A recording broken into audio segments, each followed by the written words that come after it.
Hello students, welcome on CCS science school. बच्चों, last class में मैंने आपको चैप्टर नंबर 2 कंप्लीट करवा दिया है। अब अपन उस चैप्टर नंबर 2 से रिलेटेड जो आपके बुक के कुछ इंपॉर्टेंट्स न्यूमेरिकल है वो इस क्लास में मैं आपके साथ डिस्कस करूंगा। ठीक है, आप सभी ने बच्चों गाउस लॉ पढ़ा और गाउस लॉ के द्वारा जब अपन किसी पॉइंट पे इलेक्ट्रिक फील्ड निकालते हैं तो ये निकालना बड़ा आसान होता है बाय यूजिंग गाउस लॉ। ठीक है, गाउस के नियम का यानी अपन उपयोग करके बड़ी आसानी से एक बंद पृष्ठ बनाकर किसी भी बिंदु पर विद्युत क्षेत्र ज्ञात कर सकते हैं। परंतु अब यही क्वेश्चन यदि किसी कूलॉम के नियम से किया जाए तो आपके क्या मेथड होगा, इसके बारे में अब अपन देखते हैं। तो बच्चों, आपके जो बुक का एग्जाम्पल नंबर 2.4 है वो वैसे तो बुक का एक न्यूमेरिकल है, परंतु यह एक बड़ा शानदार आपके डेरिवेशन भी है। तो अब अपन इसी क्वेश्चन के बारे में डिस्कस करने वाले हैं। क्या? कैपिटल आर त्रिज्या की वर्ताकार वलय, एक कैपिटल आर त्रिज्या की वर्ताकार वलय है को प्लस स्मॉल क्यू आवेश दिया गया है, जिसको कितना आवेश दिया गया है? Small Q. इसके अक्ष पर x दूरी पर स्थित विद्युत क्षेत्र की तीव्रता के लिए, तो देखो बच्चों, एक वलय है। वलय वैसे वर्ताकार होती है, परंतु यहां पर अपन इस वलय को इस प्रकार रखेंगे तो इस प्रकार तो ये वलय दिखेगी नहीं, तो इसको थोड़ा टिल्ट करके तो माना आपके ये एक वलय है जिसकी त्रिज्या कितनी है? Capital R. माना ये इसका सेंटर कैपिटल ओ, ये त्रिज्या कैपिटल आर हो गई। तो जब अपन इसको प्लस कैपिटल क्यू आवेश देंगे तो बच्चों सारा आवेश कहां पे आने वाला है? इसकी परिधि पर। बोलो आएगा कि नहीं आएगा? परिधि पे आएगा ना। तो अपन क्या बोलेंगे? सर इसको स्मॉल क्यू आवेश दिया, सारा आवेश इसके परिधि पे आ गया, तो एकांक परिधि में आवेश यानी लंबाई, परिधि एक लंबाई है तो रैखिक आवेश घनत्व तो लैम्डा आवेश बटा कुल लंबाई। कुल लंबाई कितनी है? परिधि कितनी होती है? 2 पाई कैपिटल आर। तो बच्चों स्मॉल क्यू बराबर कितना हो गया? Lambda into 2 pi capital R. ये समीकरण नंबर 1, ये आपके पास उस वलय पर उपस्थित आवेश का मान आ गया। बोलो हुआ नहीं हुआ? ठीक है, अब आपको क्या करना है? इस वलय के अक्ष, वलय का अक्ष होता है ये, इस अक्ष पर मान लो कोई P बिंदु है, यहां पर कोई P बिंदु है, यहां पर विद्युत क्षेत्र ज्ञात करेंगे तो इसकी दूरी कितनी है? इसकी दूरी है x। बोलो होगी कि नहीं होगी? होगी ना। तो यहां पे अपन दो अल्पांश लेते हैं, एक तो dl लंबाई का अल्पांश नंबर 1, ये कितना आवेश होगा? डी क्यू बराबर एकांक लंबाई में आवेश लैम्डा, तो dl लंबाई में कितना? Lambda into dl। इसको इस बिंदु से मिलाएंगे तो इसके अनुदिश लगने वाला विद्युत क्षेत्र अल्पांश 1 के कारण विद्युत क्षेत्र कितना होगा? dE1 वेक्टर अल्फा कोण पर होगा ना। सर ये दूरी कितनी होगी? ये दूरी होगी है square root of x square plus capital R square. बोलो होगी कि नहीं होगी? इसी प्रकार इधर अल्पांश नंबर 2 लेंगे, वो का हुई dl लंबाई का, तो इसको इससे मिलाएंगे तो इसके अनुदिश विद्युत क्षेत्र हो गया आपके dE2 वेक्टर। यह भी कौन? अल्फा पर। ये कौन अल्फा है? तो इधर वाला अल्फा और ये अल्फा। इसके घटक करें तो बच्चों जब अपन घटक करते हैं तो जिधर कौन है उधर कौन सा घटक आता है? कोस। तो अपन जैसे घटक करेंगे तो इधर क्या आएगा? dE2 कोस अल्फा, और इसके लंबवत साइन dE2 साइन अल्फा। इसके घटक करेंगे तो इधर क्या आएगा? dE1 कोस अल्फा, और इसके इधर dE1 साइन अल्फा। बोलो होगा कि नहीं होगा? तो बच्चों यदि कूलॉम के नियम के द्वारा आप किसी बिंदु पर विद्युत क्षेत्र ज्ञात कर रहे हैं तो आपको यही मेथड काम में लेना पड़ता है कि आपको दो अल्पांश लेने पड़ेंगे। जरूरी नहीं है यहाँ पे 2 लें, अपन एक अल्पांश से भी कर सकते हैं, परंतु 2 अल्पांश से आपके बड़े आसानी तरीके से समझ में आएगा, इसलिए मैंने यहाँ पर 2 अल्पांश लिए हैं। हो गई बात। तो अब इन अल्पांशों का विद्युत क्षेत्र देखते हैं। सबसे पहले तो अपन बोलेंगे अल्पांश 1 व 2 के कारण। अल्पांश 1 व 2 के कारण क्या निकाल रहे हैं अपन? विद्युत क्षेत्र। तो विद्युत क्षेत्र क्या होगा? dE1 वेक्टर का मैग्नीट्यूड, केवल परिमाण ले रहे हैं, dE2 वेक्टर का मैग्नीट्यूड बराबर dE कितना होगा? k। आवेश कितना है? dq। अरे इन दोनों पे आवेश कितना है? dq अपॉन दूरी, दूरी इसका स्क्वायर क्या बनेगा? x square plus capital R square. तो dq कितना? लैम्डा इंटू dl, के lambda dl upon x square plus capital R square. ये समीकरण नंबर 1। बोलो होगा कि नहीं होगा? तो सर यहाँ पर ये पता चला कि अल्पांश नंबर 1 और अल्पांश नंबर 2 दोनों के विद्युत क्षेत्र का परिमाण समान है। समान है तो अपन क्या बोलेंगे, तो P बिंदु पर, तो बच्चों P बिंदु पर विद्युत क्षेत्र के लिए, तो जैसे अपन विद्युत क्षेत्र ज्ञात करेंगे तो किसके द्वारा निकालेंगे, घटकों से। तो अपन ने कहा घटकों से। तो जैसे अपन घटक काम मिलेंगे सबसे पहले किसमें, नंबर 1 y अक्ष में। तो सर y अक्ष में अपन क्या देख रहे हैं, जो y वाले घटक हैं वो दोनों परस्पर विपरीत दिशा में हैं और परिमाण में समान है। d2 sin alpha minus d1 sin alpha, दोनों घट जाएंगे तो टोटल कितना, 0। अर्थात अपन बोल सकते हैं क्या, दोनों घटक परिमाण में समान परंतु विपरीत दिशा में होने के कारण एक दूसरे को निरस्त कर देते हैं। इसका मतलब इस दिशा में कोई विद्युत क्षेत्र नहीं होगा। अब इसी प्रकार अपन किस में निकालेंगे, एक्स अक्ष में। तो सर एक्स अक्ष में बताओ, तो अपन जैसे ही एक्स अक्ष में लेंगे तो बच्चों क्या मिलेगा, D x de1 cos alpha plus de2 cos alpha. चूंकि दोनों घटक बराबर हैं तो कितना बनेगा, 2de cos अल्फा। बोलो होगा कि नहीं होगा, यानी दोनों घटक जुड़ जाएंगे। तो इसका मतलब ये हुआ कि आप कितने भी अल्पांश लो, आपके उन अल्पांशों का जो कोस घटक है वो तो जुड़ जाएगा और उनका साइन घटक आपस में निरस्त करके एक दूसरे को कैंसिल कर देंगे। तो सर सारे कोस घटकों को जोड़ लें तो आपके P बिंदु पर कुल विद्युत क्षेत्र, तो ऐसे बहुत सारे अल्पांश होंगे किसमें, इसकी परिधि में। तो 0 से 2 पाई कैपिटल R परिधि में जितने भी अल्पांश है सबको जोड़ लो, सबके विद्युत क्षेत्र को जोड़ लो। परंतु जब तुम परिधि को जोड़ोगे तो ये अल्पांश दोबारा आएगा, ये दूसरा अल्पांश दोबारा आएगा। तो अपने दो अल्पांश लिए तो विद्युत क्षेत्र 2de हो गया, परंतु जब अपन पूरी परिधि में जोड़ेंगे तो यही अल्पांश दोबारा आएगा।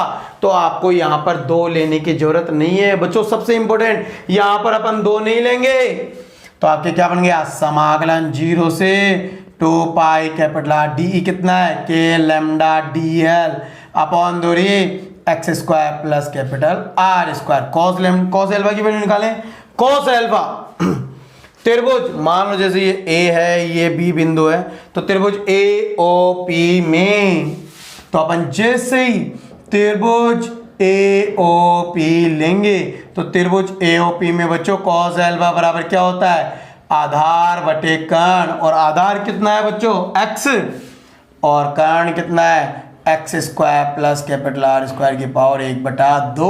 तो जैसे अपन इसको हल करेंगे तो यहाँ पे x आ जाएगा और ये कितना हो गया, x square plus capital R स्क्वायर की पावर 1/2।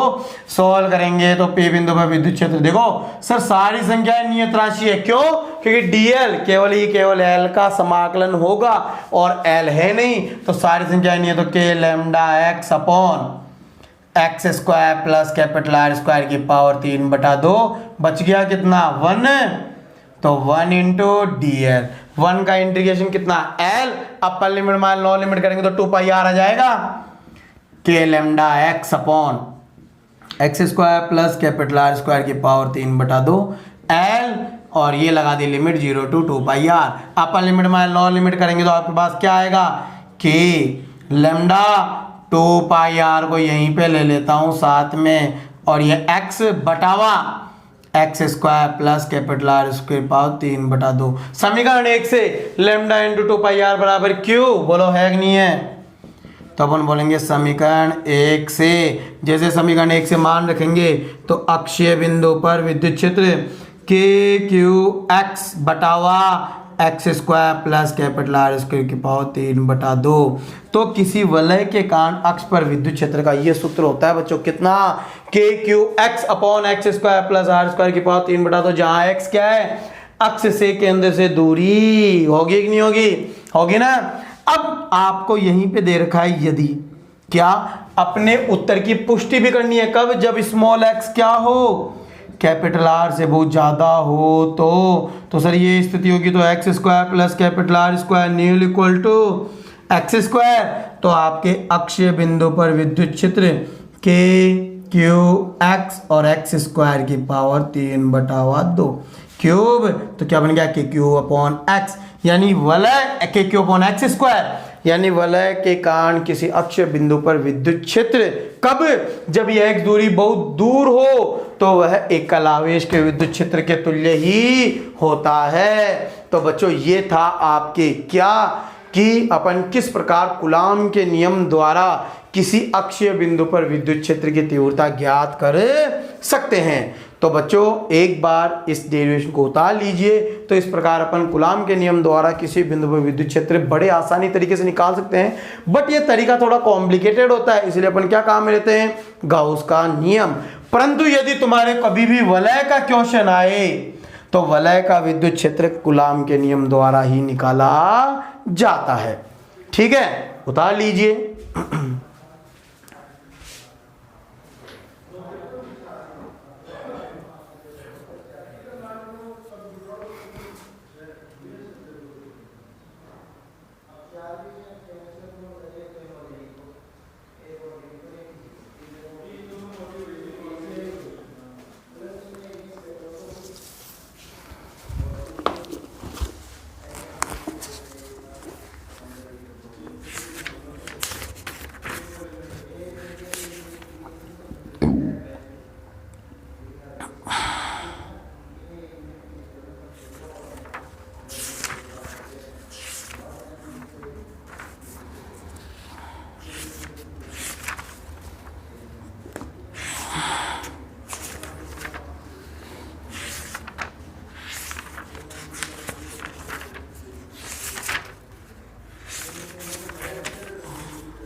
ठीक है बच्चों, उतार लिए क्या? तो अब देखो अपन बुक का एग्जाम्पल नंबर 2.8 करते हैं। ये बड़ा शानदार क्वेश्चन है। तो यहाँ पे एक बार उतार लीजिए, यदि नहीं उतारा है तो मैं इधर डायग्राम बना लेता हूँ, है ना।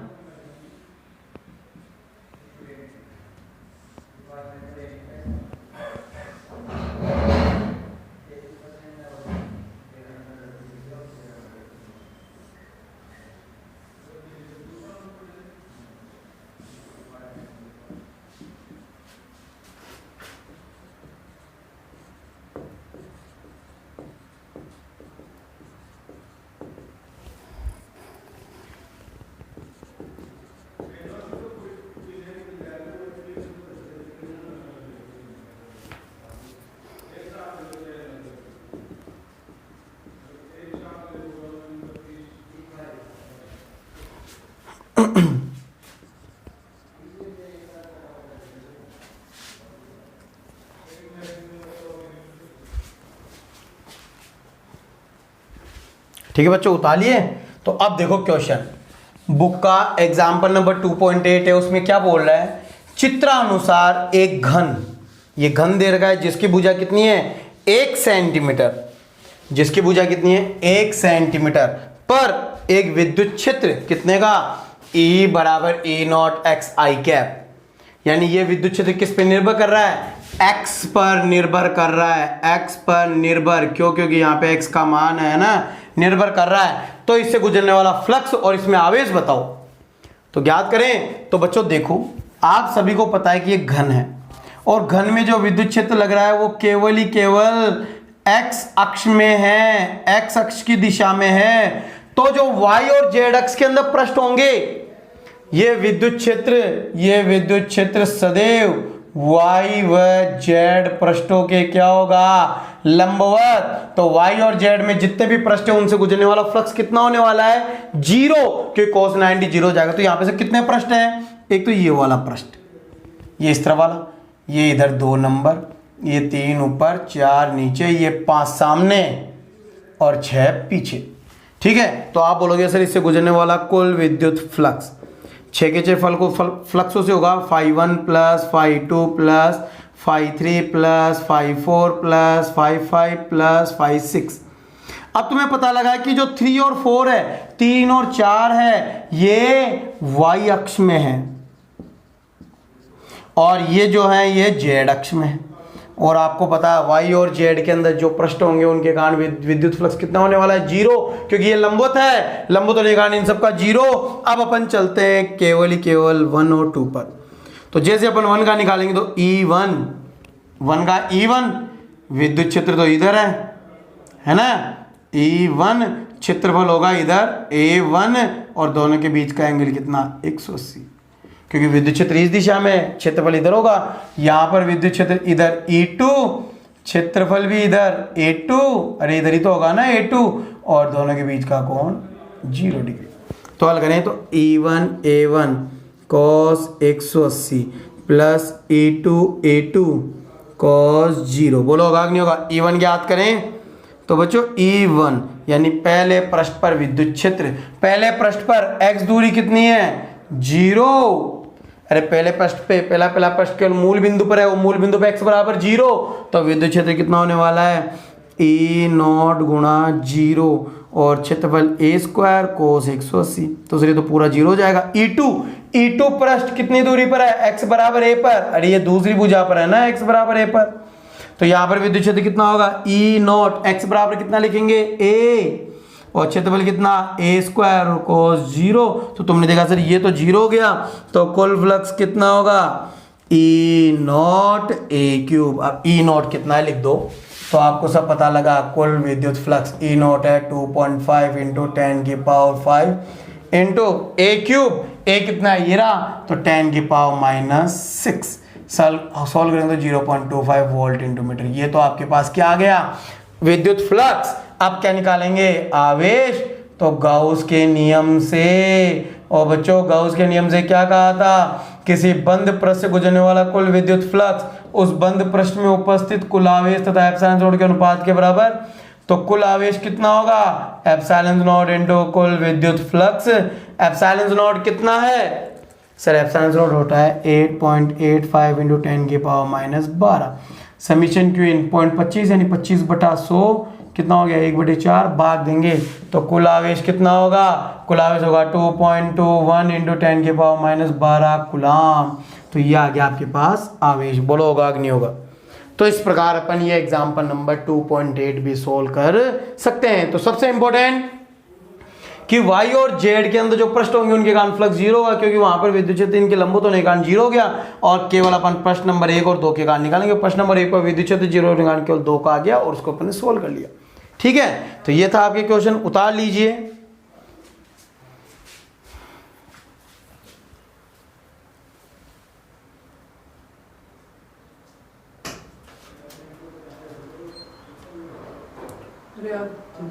बब्बी को फोन है जवाब देने से वो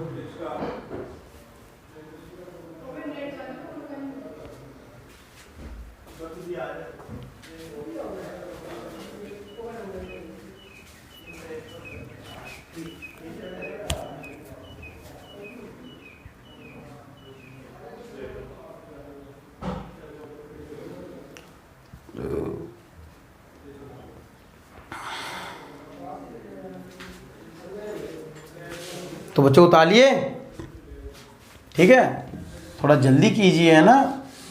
और बच्चों जो मैं एक चीज़ और बता दूं, बुक के जो न्यूमेरिकल है ना वो अपने बड़े सिंपल है, आप सोल्व करने की कोशिश करना, नहीं आए तो प्रॉब्लम काउंटर क्लास में डाल देना, आपको सॉल्यूशन उनके मिल जाएंगे, परंतु आप जरूर सोल्व करना, ऐसे नहीं कि बस ऐसे ही प्रॉब्लम क्लास में डाल दो बस काम खत्म, ऐसे नहीं है ना, सोल्व करना, नहीं आए तो मैं सोल्व बता दूंगा। मैं जो इंपॉर्टेंट न्यूमेरिकल हैं जो टिपिकल्ट है वो यहाँ पे आपके सोल्व करके दिखा रहा हूँ। जैसे आपके बुक का एग्जाम्पल नंबर 2.9 है। अब 2.9 में क्या बोल रहा है, चित्रानुसार एक अर्धगोले से गुजरने वाले, ठीक है ना। देखो मैं डायग्राम बना देता हूं फिर आपको क्वेश्चन समझा देता हूं। क्वेश्चन क्या है, आप एक बार इसको उतार लीजिए। यहां पर दो डायग्राम दे रखे हैं अपन को, है ना। ये है एक, तो इधर विद्युत क्षेत्र लग रहा है,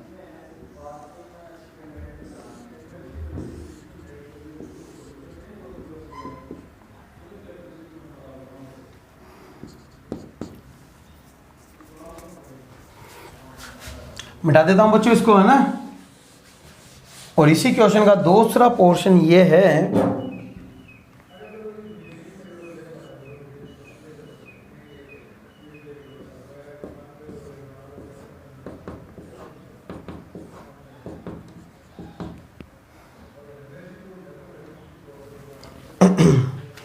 ठीक है बच्चों ध्यान देना।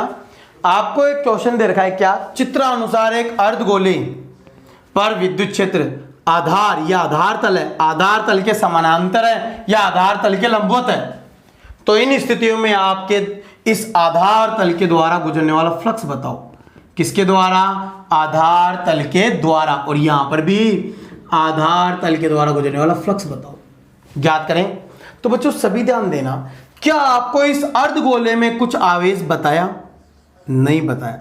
इस अर्धगोले में आवेश कितना है, 0, ठीक है। तो यानी कहने का मतलब ये हुआ कि कुल गुजरने वाला फ्लक्स कितना होगा, 0। अब ये फ्लक्स कितने पृष्ठों से मिलकर बना है, ये अर्धगोला आधा गोला कितने पृष्ठों से मिलकर बना है, 2 से। तो एक तो हो गया आधार पृष्ठ, ये बी यानी बेस आधार पृष्ठ, और एक हो गया कर्व्ड पृष्ठ, एक तो ये वक्राकार पृष्ठ, है ना, वक्राकार पृष्ठ, और ये हो गया आपके आधार पृष्ठ। और जो विद्युत फ्लक्स पूछ रहा है, सॉरी, वो वक्राकार पृष्ठ के कारण पूछ रहा है। किसके कारण पूछ रहा है, वक्राकार पृष्ठ के कारण बताइए। तो आप देख रहे हैं इन दोनों का योग होगा, तो जो वक्राकार पृष्ठ का फ्लक्स होगा वो क्या होगा, आधार फ्लक्स का माइनस। अब आधार का निकाल लो। अब आधार का कैसे निकालें, आधार का क्षेत्रफल एस बी इधर, विद्युत क्षेत्र इधर, दोनों के बीच का एंगल कितना, थीटा बराबर 90 होगा कि नहीं होगा। तो माइनस का विद्युत क्षेत्र ई, क्षेत्रफल एस बी, और cos 90, और cos 90 कितना, 0। यानी इस स्थिति के अंदर वक्राकार पृष्ठ से गुजरने वाला विद्युत फ्लक्स कितना होगा, 0 होगा, 0, ठीक है। अब देखते हैं यहां पर बच्चों, इससे भी गुजरने वाला कुल विद्युत फ्लक्स कितना होगा, 0, क्योंकि कोई आवेश नहीं है। तो यहां पर भी कितने पृष्ठ हैं, 2 ही, बेस और आधार, दूसरी वक्राकार। तो वक्राकार पृष्ठ का विद्युत फ्लक्स माइनस का 5a को सॉल्व करते हैं। सच क्षेत्रफल तो देखना, यानी विद्युत क्षेत्र तो इधर और क्षेत्रफल अल्पांश नीचे की तरफ, अरे होगा ना, कितना होगा, पाई आर स्क्वायर। इसकी त्रिज्या कितनी है, कैपिटल आर, तो पाई आर स्क्वायर, एंगल कितना हो गया, 180। तो अपन देखेंगे माइनस का ई, क्षेत्रफल एस बी इंटू कॉस 180, और कॉस 180 माइनस का, तो वक्राकार पर से गुजरने वाला फ्लक्स कितना होगा, ई, क्षेत्रफल कितना होगा, पाई कैपिटल आर स्क्वायर, कोस 180 माइनस का, एक माइनस माइनस प्लस, तो उस वक्राकार पर से गुजरने वाला विद्युत फ्लक्स ये होगा। बोलो होगा कि नहीं होगा। तो इस प्रकार अपन इस न्यूमेरिकल को इजीली सॉल्व कर सकते हैं। तो बच्चों इस प्रकार आप अपनी बुक के जो एग्जाम्पल्स न्यूमेरिकल है वो सॉल्व कर सकते हैं। यदि फिर भी आपको कोई प्रॉब्लम आती है तो आप प्रॉब्लम क्लासेस में डालकर, डाउट में डालकर पूछ सकते हैं। साथ ही साथ यदि कोई टिपिकल्ट कोई क्वेश्चन होता है तो बच्चों मैं उसको सोल्व करके भी यदि आपको समझाऊंगा तो वो सॉल्यूशन नहीं हो पाएगा। तो इसलिए आपको यदि ऐसे 7-8 प्रॉब्लम्स हो तो आप उनको इकट्ठा करके स्कूल में आकर पूछ सकते हैं। ठीक है, अगली क्लास से मैं चैप्टर नंबर 3 स्टार्ट करूंगा। फिर भी यदि कोई न्यूमेरिकल में प्रॉब्लम हो तो आप हमसे पूछ लेना। ठीक।